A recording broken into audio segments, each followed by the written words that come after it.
Pumuputok ang ignition. Grounded. Ay, grounded. Kaya ang gagawin natin, putulin na natin to. Magba-bypass tayo dito. Panibagong wire. Punta dun sa ignition. Ayaw mandar. 6 UZ1 engine.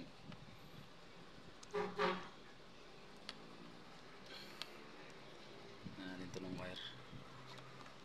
Para lang ano. Kasi pumuputok.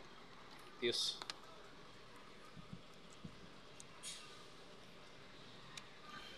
Kaya magba-bypass naman tayo ng wire. Kasi baka mamaya may mga grounded dyan eh. Kaya pumuputok ang fuse. Kaya ayaw mandar. Tayo sa kabila.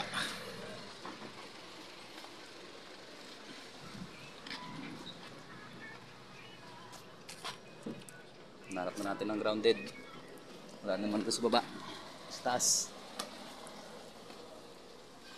Dito. Tuloy na natin to. Ito yung galing ng fuse. Tanggalin na natin yan. Magkapanibagong wire tayo.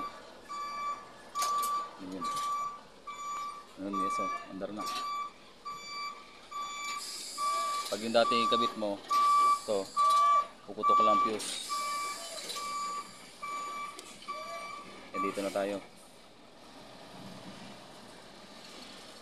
sa ignition yan, supply sa ignition, kaya ayaw mandar. Yan, testing na natin. Ibig talaga ang wiring pag grounded. Dari na natin. Yun, hindi na pumutok ang fuse. Panibagong wire na tayo. Tapos itong mga wire na pinagkakabit ng mga dating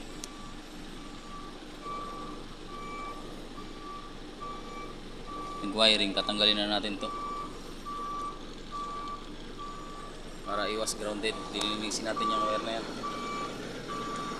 Ayusin natin ang ano. Tapos yan, i-ano natin, i-organize natin para hindi pangit tingnan. Mag-ingat kayo sa pagtatap-tap nyo ng ano para iwas aberya sa daan. Ganun, yun lang guys. Thank you.